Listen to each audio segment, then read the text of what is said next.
At the start of the movie, we see a farmhouse where it is nighttime and a shining light appears inside the farmhouse. This shining light is not just any ordinary light, but a magical creature. The next morning, the farm owner wakes up and sees that someone has destroyed his fields. Now the owner becomes extremely angry because all this happened due to the light. The owner then calls his 3 sons and tells them that they must guard the fields. Here we are introduced to his youngest son, John, whom everyone considers useless. Even his older brothers take advantage of his kindness. John's brothers tell him to guard the fields alone, and he agrees. He prepares himself to keep watch alone for the first time. While John is sitting in the field, he suddenly hears a sound. When he turns around, he sees a white horse standing behind him. John cannot believe his eyes that he has seen such a big and white-colored horse.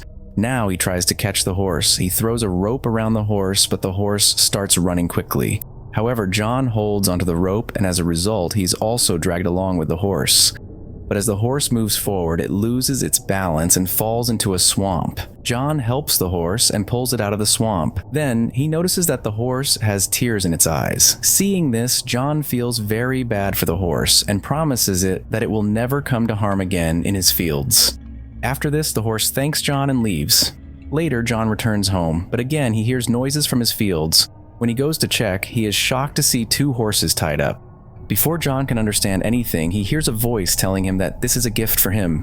When John turns around, he sees a small horse standing there. The small horse introduces itself, saying, "My name is Foal."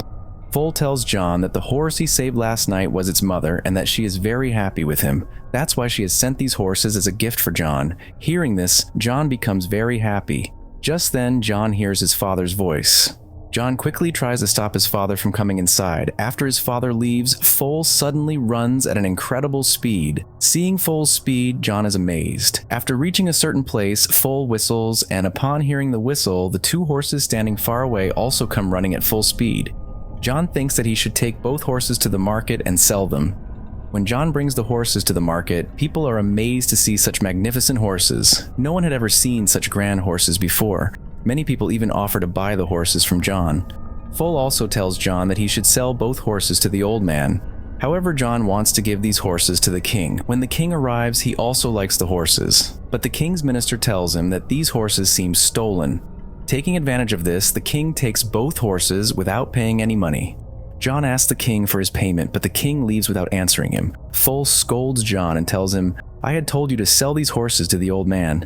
Anyway, when Foal sees John upset, he whistles again, and the 2 horses come running back to him. But because of these 2 horses, the king's carriage overturns, and he falls into sacks of grain. Now the king gets angry about this, but due to the king's chamber, he doesn't say anything and instead asks John to name a price for the horses.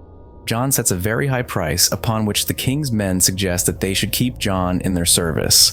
This way, the king can also take revenge for his humiliation. Without thinking, John accepts their offer and starts working for the king. The king's assistant then suggests that they should send John to bring a firebird, which was extremely difficult to capture. The assistant tells the king that bringing it is nearly impossible and that John will never succeed. At that point, the king can sentence him to death. The king likes this idea very much. He calls John and gives him the task. John agrees without hesitation. When Foal finds out about this, he warns John that it is extremely dangerous because everyone who has ever gone in search of the firebird has never returned. However, since John had accepted the challenge, he couldn't back down. Now Foal also had to help John, so they both set off toward the jungle. There, Foal shows John a dream nut. He explains that these nuts are special to the firebird as it loves them. However, as soon as the firebird eats these nuts, it will fall into a deep sleep, making it easy to capture. After this, they reach the place where the firebird lived. Foal also tells John that the firebird resides underground. They scatter some nuts on the ground and wait for the firebird to come out.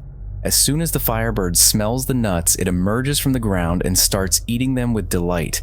Soon after, it falls asleep. Just as John moves to capture the firebird, it suddenly wakes up and starts chasing him. John runs ahead while the firebird flies behind, trying to catch them. As it flies over the island, it sets everything on fire. Soon, both John and Foal are caught by the firebird. In desperation, John throws his last dream nut toward the firebird. As soon as it eats the nut, it falls asleep again. The next morning, when the firebird wakes up, it finds itself trapped in a chain net. John looks at the firebird and sees tears in its eyes. Feeling deep sorrow for the bird, he decides to set it free. As soon as the firebird is released, it spreads its wings and flies away. However, before leaving, it gives John one of its glowing feathers. The feather shined brightly due to its heat.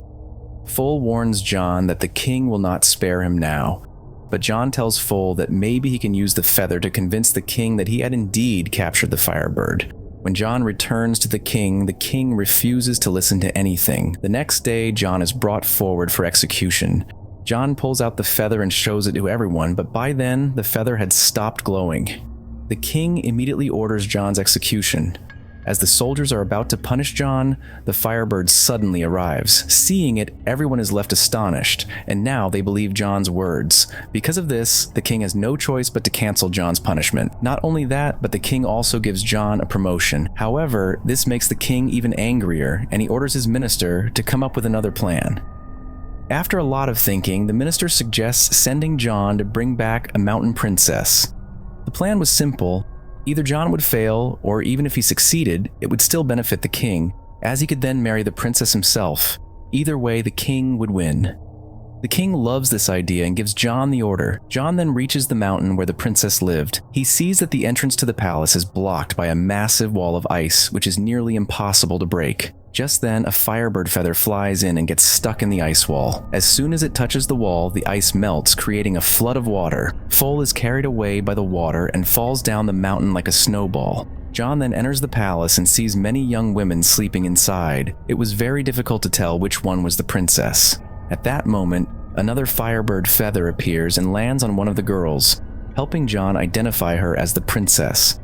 John is mesmerized by the princess's beauty. He tells her that the king wishes to marry her, but the princess responds, "If your king is truly brave, he should have come to take me himself." Saying this, the princess jumps off the cliff. John, without caring for his life, also jumps after her. Now, Foal catches both of them there and gently brings them down. Seeing John, Foal understands that he has started liking the princess. Foal explains to him that if the king finds out about this, his troubles will increase even more. Meanwhile, the princess hears everything. She also feels that maybe she has started liking John too. After this, they all return to the king. Everyone is astonished to see such a beautiful princess. Now, when the king sees John alive through the telescope, he gets angry. But his people make him understand that this is in his own best interest. Now they even promote John. However, John is not happy with all this because he is worried about the princess. Now he secretly goes to her. Before he can speak to her, the king's men arrive and take the princess away. The king then proposes marriage to the princess, but the princess refuses, saying that she will only marry him on one condition: if he brings her the ring that belonged to her grandmother, which had fallen into the sea. Until she gets that ring, she cannot marry him. Saying this, the princess leaves and the king becomes worried. At the same time, John arrives there. When the king sees him, he is given this task as well. John talks to Foal about the ring, but Foal says that he has no knowledge of it. However, Foal speaks to his mother about it. She tells him that the ring is inside the belly of a shark, which they will find near an island. Now, both of them set out for the island, but on the way, some birds collide with Foal, causing him to fall. Meanwhile, John reaches the shark. John sees large chains in the water and notices that the shark is tied up with those chains. When he comes out of the water, Foal tells him that the entire island itself is actually the shark, the one his mother had told him about. John asks the shark who did this to him. The shark replies that it had accidentally swallowed some ships, and that's why it was captured. However, the shark now wants to correct its mistake. John feels very bad for the shark. Then an idea strikes him. He thinks that if he can make the shark sneeze, he can get the ships out of its belly. According to his plan, he enters the shark's nose and starts tickling it. Soon the shark sneezes so hard that all the ships come out of its belly. The shark is now free and swims back into the ocean. After the shark leaves, John suddenly remembers the ring. He becomes sad, thinking that the shark is gone. How will he answer the king now? But just then a crab arrives with the ring. The crab tells John that the shark had sent it for him because she knew about his quest. After this, John takes the ring to the princess. As he gives it to her, he notices the firebird, which the king had tied to the tower of his palace. The princess, upon receiving the ring, realizes that John is willing to do anything for her. Meanwhile, a soldier of the king observes Foal through a telescope. He thinks that Foal is a devil. Soon, people rush to capture Foal.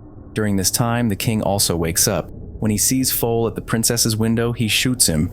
John tries to save him, but fails. After this, the king announces that John will be stripped of all his ranks for attempting to capture the princess, and that he will be sentenced to death in a few days. The princess then secretly meets Foal and tells him that because of his idea, John has fallen into greater danger. She tells him that she had put forth the marriage condition to avoid marrying the king. Her condition was that 3 different pots would be prepared. One filled with boiling water, the second with icy water, and the third with boiling milk. She had told the king that if he did this, he would become young again. But the king did not find this idea convincing. His advisor then suggests that they should first test this process on John. Now the princess tells Foal how to save John. She tells him that if he puts her grandmother's ring in the first pot, a feather of the firebird in the second, and the flower of life and death in the third, then John will remain unharmed. Foal asks the princess about the flower. The princess tells him that the flower is at the world's last corner. Foal says that it will take a long time to reach there, but the princess tells him that with his speed, the task can be done quickly. Despite being angry, Foal sets out to fetch the flower. The next morning, everything is prepared, the 3 pots are set up, and a large crowd gathers. The king believes this is the perfect time to show everyone how kind-hearted he is. He tells the people that this is John's chance. If he survives this process, he will be set free. After this, John is thrown into the first pot. The princess secretly removes her ring and throws it into the pot. Because of its magic, John emerges safely and falls into the second pot. Seeing this, the firebird starts screaming. The sound reaches its captured feather, and suddenly it breaks free and falls into the icy water. Next, John falls into the third and final pot. Meanwhile, the princess anxiously waits for Foal. On the other side, Foal reaches the flower. But before plucking it, he learns that whoever picks it will die. Despite knowing this, he plucks the flower without hesitation. Back at the palace, people assume that John has died. Everyone starts leaving with a heavy heart. But just then, Foal arrives. He drops the flower into the final pot, and in an instant, John emerges from it, transformed into a true prince. Seeing this, the king immediately jumps into the first pot, hoping to regain his youth, but instead, he gets trapped inside a barrel and is sent away. Everyone rejoices at this sight, and they declare John their new king. Now John and the princess begin searching for Foal. Foal believes he is about to die, but the princess tells him that the flower was only testing him. In the final scene of the movie, we see John and the princess getting married, and with this, the movie comes to an end.